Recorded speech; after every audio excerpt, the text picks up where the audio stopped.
Olá, meus queridos amigos, que Deus abençoe poderosamente a vida de cada um de vocês, em o nome do Senhor Jesus. Geralmente, às quartas-feiras, eu compartilhava com todos vocês uma mensagem de fé que fala a respeito da salvação da alma, mas devido a algumas mudanças, a gente teve que passar para o domingo. Então, é por isso que eu estou compartilhando hoje com vocês aqui, tá bom? Então, que o Espírito de Deus possa te fortalecer da mesma forma que fortalecia sempre às quartas-feiras. Pessoal, aqui no livro de Provérbios, no capítulo 15, no versículo 11, diz assim: O além e o abismo estão descobertos perante o Senhor, quanto mais o coração dos filhos dos homens. O que significa essa mensagem para você que quer entender como você pode obter a salvação da sua alma?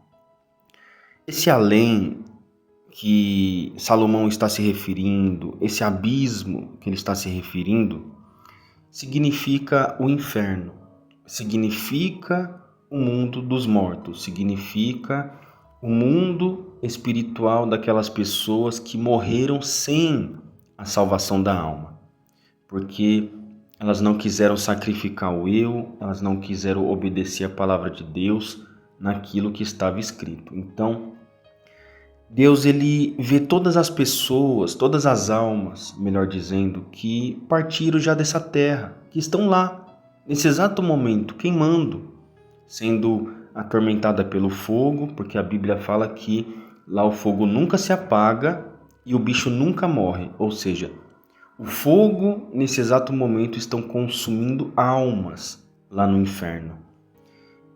O bicho que nunca morre, que o Senhor Jesus Cristo falou, provavelmente deve estar entrando nesse momento em olhos, em bocas, em ouvidos, saindo por um buraco e saindo pelo outro. Ou seja, as almas estão sendo atormentadas e você não está vendo nada disso.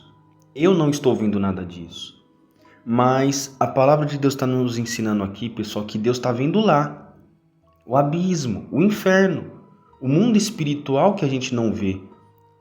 Você está entendendo? Conclusão.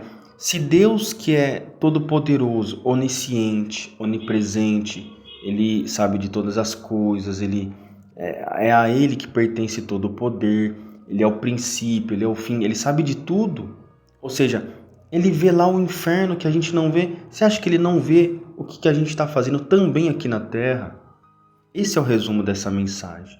Que não importa se você obedece ou se você não obedece, Deus vê tudo que você faz. Deus vê se nós, em algum momento, em oculto, estamos caluniando alguém. Deus vê se nós estamos mentindo. Deus vê se nós estamos desejando mal para alguém. Deus vê se nós estamos armando alguma armadilha para alguém, para prejudicar alguém. Enfim, Deus vê tudo. Deus vê se você, porventura, estiver traindo o teu cônjuge, entende? Deus vê se você tem um amante em oculto, Ele vê todas as coisas. Então, o que a gente pode trazer para os nossos corações nesse momento, pessoal? Que isso faz com que a gente venha temer a Deus. Que não importa o que a gente faça em oculto ou explicitamente, Deus vê tudo. Deus vê o que o assassino faz. Quando ele mata alguém, ninguém descobre o corpo.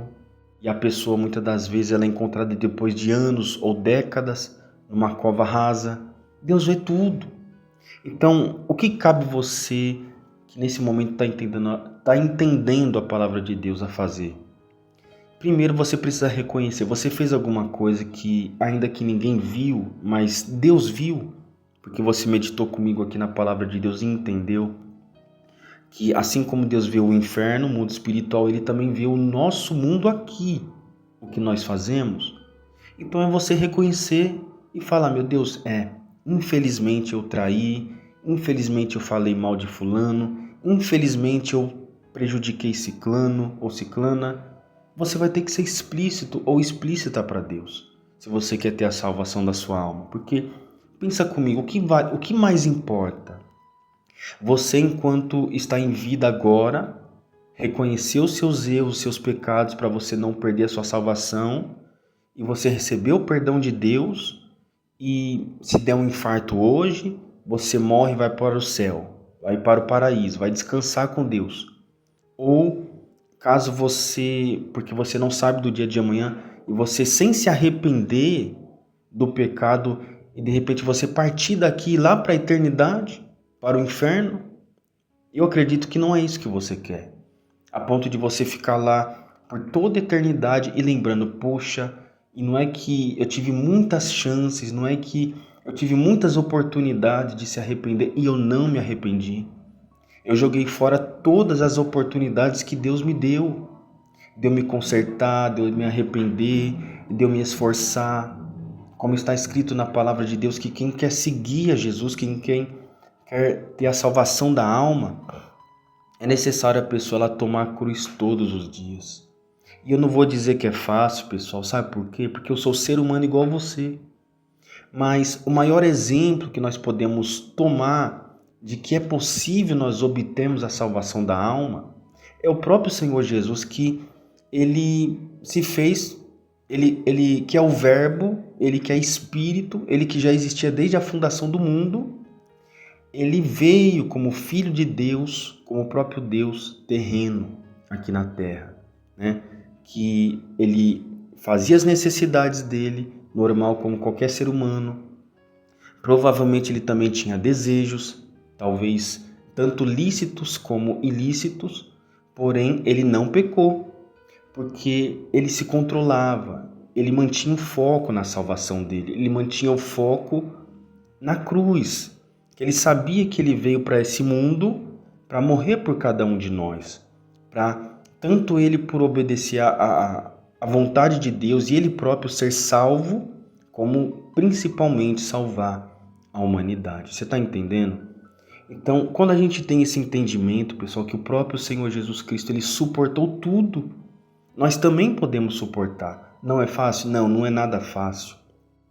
Jesus, quando ele estava perto de ser crucificado, levado a chicotadas, etc., por todo aquele processo que ele passou antes da morte e ressurreição, ele falou para Deus, meu Pai, se possível, passa de mim esse cálice. Ou seja, Jesus pode ser que se ele fosse pensar humanamente falando, você acha que ele queria tomar chibatada? Você acha que ele queria ser cuspido na cara? Você acha que ele queria ser zombado? Ser despido nu? Ter deixado as pessoas colocar uma coroa de espinho na cabeça dele? Você está entendendo? Então, quando a gente entende isso, a gente entende que é necessário também a gente se esforçar. Às vezes vai ter vontades que são ilícitas, mas é o nosso dever pedir ao Espírito Santo, ó Espírito Santo, eu estou com vontade de fazer tal coisa, eu não quero perdoar ciclano, eu estou com vontade de fazer isso, de fazer aquilo.